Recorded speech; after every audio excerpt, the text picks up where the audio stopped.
Hey everyone, welcome back. Thanks for joining us. Today we've got a brand new story to share with you. So let's begin.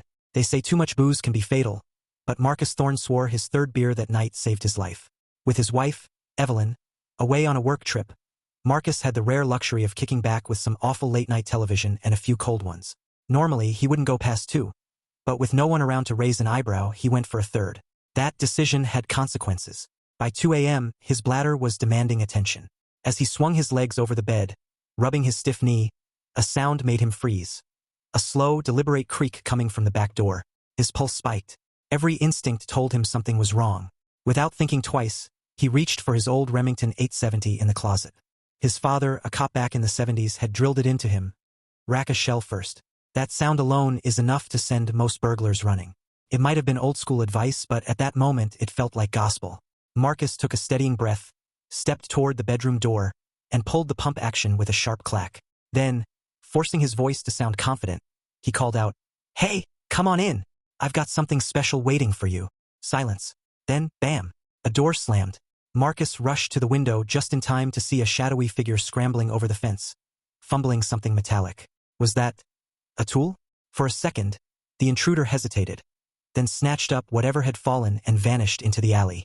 The neighbor's dog erupted in a frenzy of barking, and porch lights flickered on, but the guy was already gone.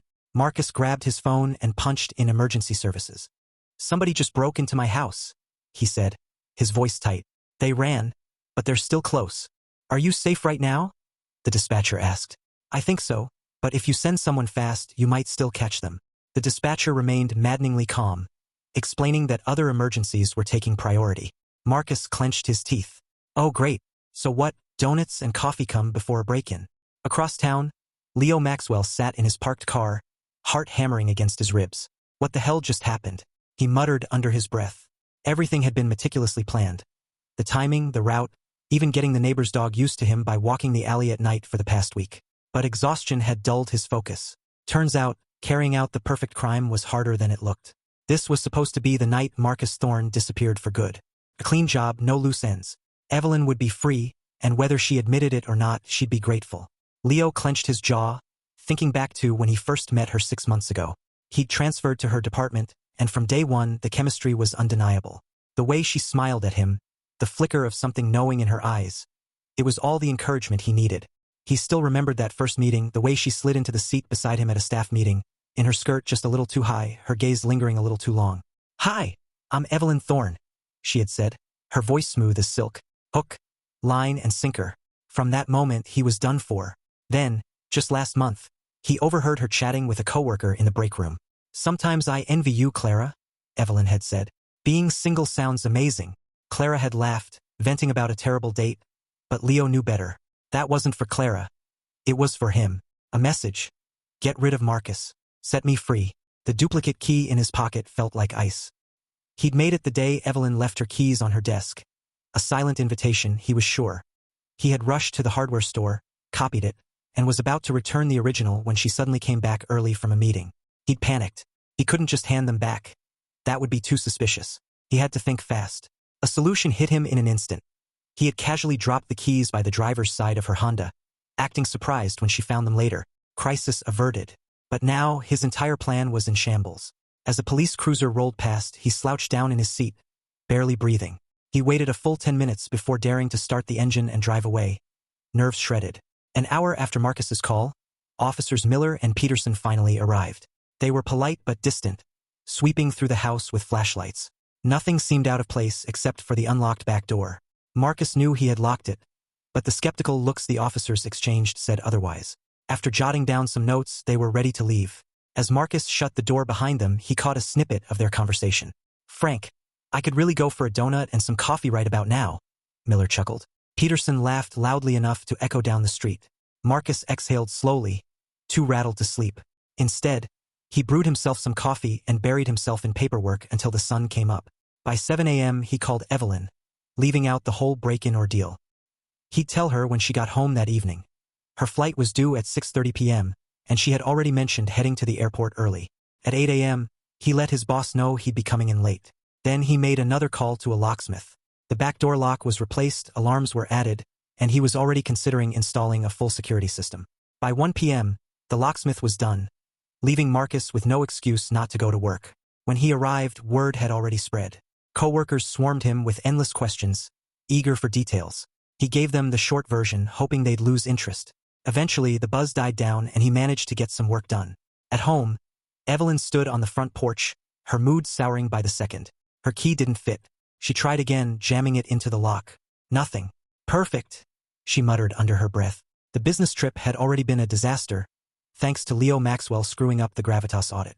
His incompetence had forced her to fly out and fix everything personally. 2 days wasted because the man couldn't do his job. And now this. A ripple of unease crept up her spine. Marcus wouldn't just change the locks for no reason.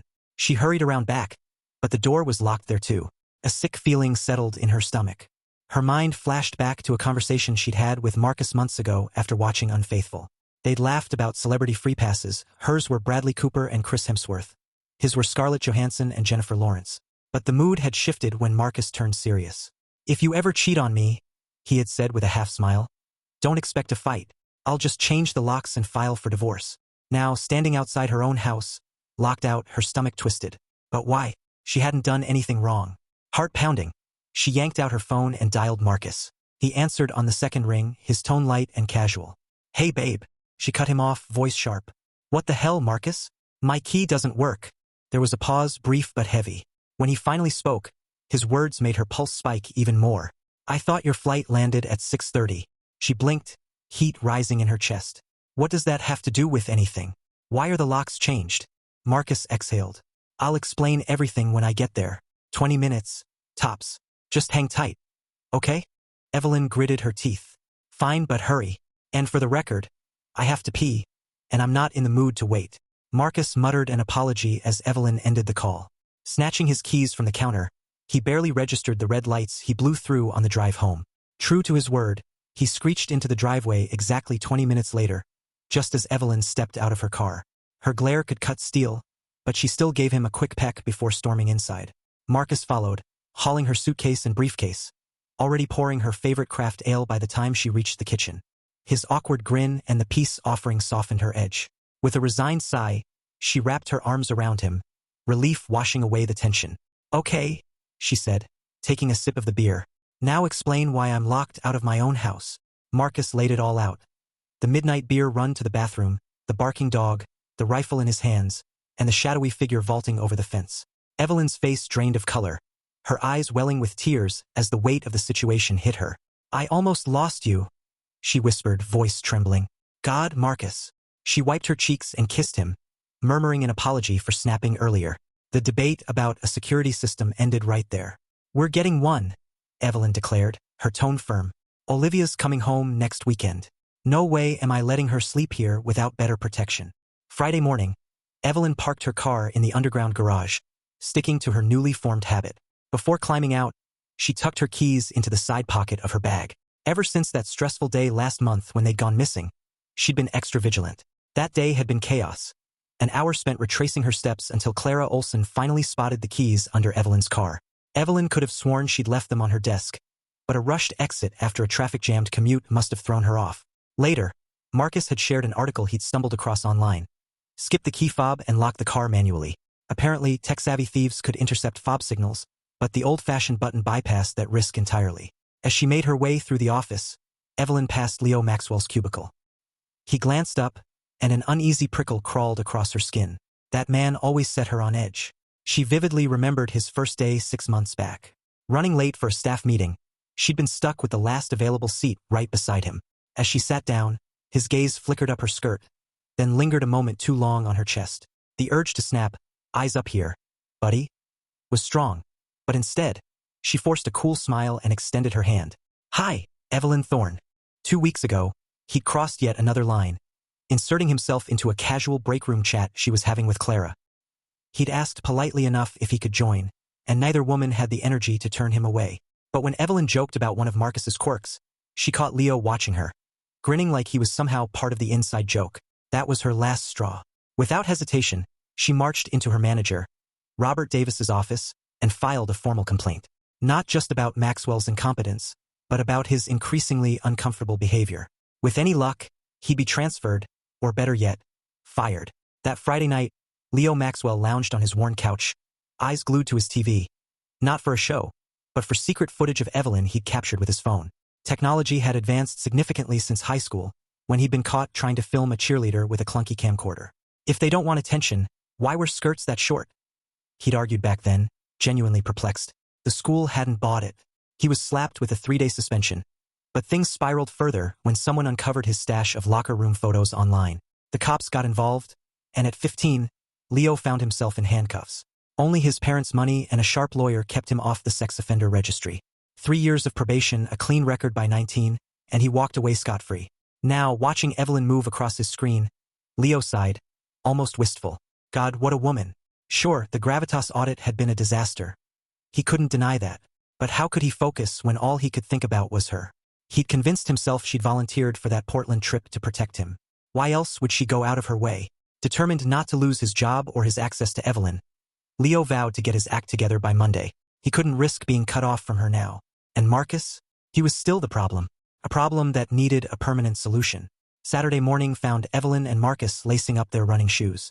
Evelyn, still simmering with frustration, needed to blow off steam, and her ire was firmly aimed at her boss. I can't believe Robert let Maxwell off with just a warning, she fumed, tightening her ponytail. The guy botches an entire audit. I waste 2 days fixing it, and when I report his creepy behavior, Robert just shrugs and says, take it up with HR. Unbelievable. Marcus, stretching quietly beside her, knew better than to interrupt. Most men didn't fully grasp how exhausting it was to navigate a workplace while constantly deflecting unwanted attention. But Marcus understood. He considered himself lucky, married to a woman who was not just sharp and ambitious, but fiercely loyal. Evelyn might not be 1 in a million, but she was absolutely 1 in 1,000. He often thought back to the year after Olivia was born. Within 6 months, Evelyn was back to her pre-pregnancy shape. Within a year, you'd never guess she'd carried a baby to term. One memory stood out above the rest. Their first vacation as new parents, a 6-night cruise to Nassau while Olivia stayed with Marcus's folks. Evelyn had stepped onto the ship's deck in a bikini he'd ordered from the Victoria's Secret catalog, but the real surprise had been the glint of silver in her belly button. When did that happen? Marcus had asked, eyes wide. Day before we left, she'd replied with a mischievous grin. That trip was also the first time he saw her sunbathe bare-chested, first by the pool on the ship, then on a quiet beach alongside some uninhibited German tourists. From then on, she embraced that little bit of freedom wherever she could. On vacations, by their backyard pool, even once in a private Vegas cabana. By the time Marcus finished his stretches, Evelyn had calmed down.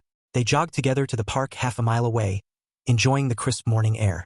The trail looped around a small pond, ending at a steep set of 290 stone steps climbing a hill. On good days, they'd tackle the entire route without slowing down. But today wasn't one of those days. The stress of the past week weighed them down, and they eventually slowed to a walk for the last mile, cooling off under the shade of the trees. Marcus's attention snagged on a man sitting on a bench nearby, phone pressed to his ear. Something about the angle didn't sit right. His gut clenched as realization hit. He'd seen that stance before. It was the same sneaky posture perverts used at bare-chested beaches, pretending to take calls while secretly recording women. Marcus had confronted 2 guys like that in the past, running them off with sharp words and sharper glares. But why the hell was Leo Maxwell the one filming them?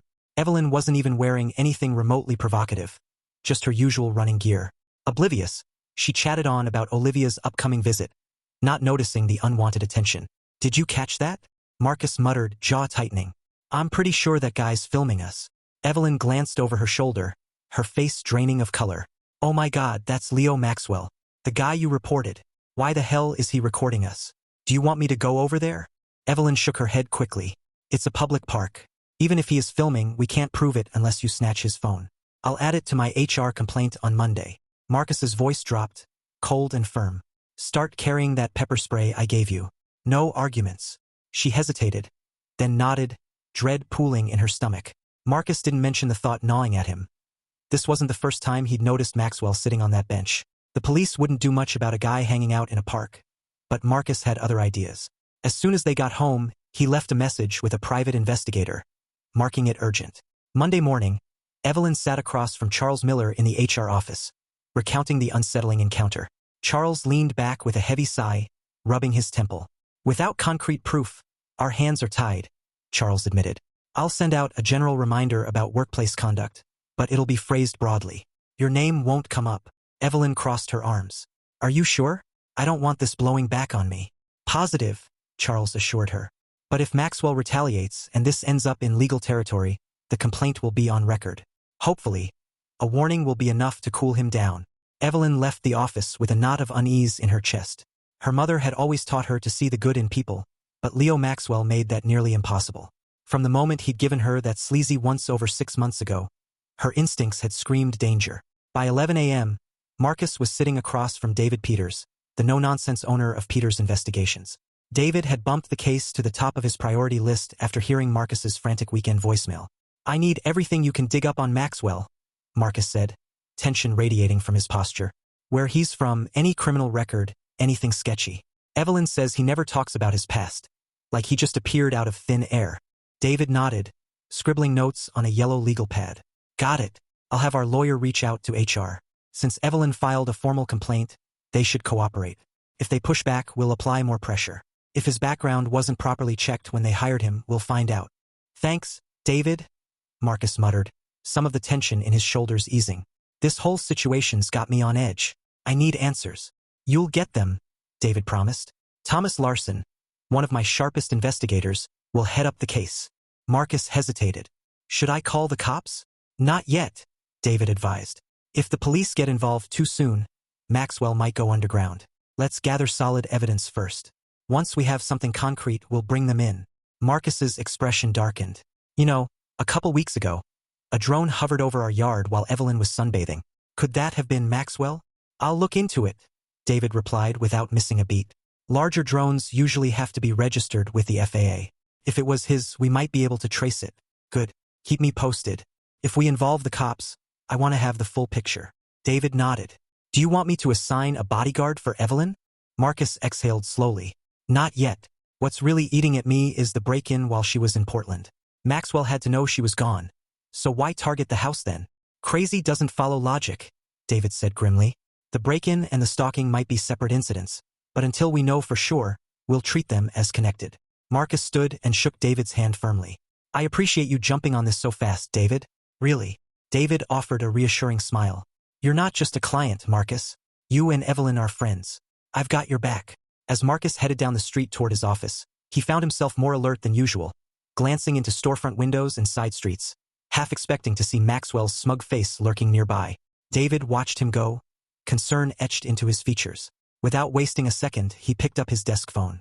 "Alice, can you get Thomas in here? Thanks." Meanwhile, across town, Leo Maxwell sat seething in his cubicle. HR had dragged him in that morning about a serious maltreatment complaint. He didn't need a crystal ball to figure out who was behind it. Clara Olson, he thought bitterly. Jealous witch. She'd always been envious of the connection he shared with Evelyn. Well, she'd regret crossing him. He already had a few ideas brewing. But Clara was just a side problem. The real threat was Marcus Thorne. It had been nearly a week since the failed break-in, and Leo still hadn't come up with a better plan. Going back to the house was out of the question. He'd already spotted a fresh ADT security sign out front. Marcus wasn't playing around.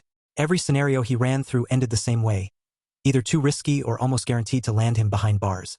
And what was the point of getting rid of Marcus if it cost him his freedom and, by extension, Evelyn? Just thinking about prison brought back memories of his teenage brush with Juvie. But this time, the chill of fear sparked an idea. What if I don't eliminate Marcus? What if I just destroy his life? A malicious smile crept across Leo's face as the plan took shape. Framing Marcus for something unforgivable would shatter his marriage and leave Evelyn with no choice but to cut ties. But what crime would be despicable enough? His eyes drifted to his computer monitor, mind racing. That's when he saw her reflection. Evelyn, ponytail swaying as she strolled past his cubicle, laughing with Clara. The answer hit him like lightning. Olivia. If he framed Marcus for hurting his own daughter, Evelyn would never forgive him. The marriage would be over, and Leo would never have to deal with Marcus or his kid again. His lips curled into a sinister grin. This could actually work. Thanks for listening. This story isn't over yet, and things are about to get even more intense. Stay tuned for the next part to see what happens next.